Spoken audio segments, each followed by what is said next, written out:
Compass calibration. Control the joystick in the direction of the arrow and the remote control beeps. The blue front and red rear lights of the aircraft flash slowly.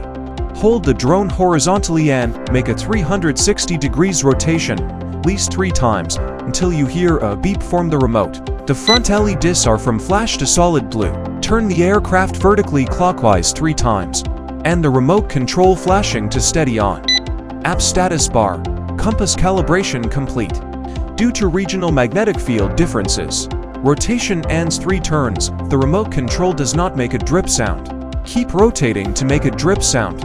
Warning: for outdoor flights, be sure to switch to GPS mode. Place the aircraft on a flat outdoor surface. Press the button until you hear a beep sound from the remote control, and the battery light of the aircraft turns from red to green.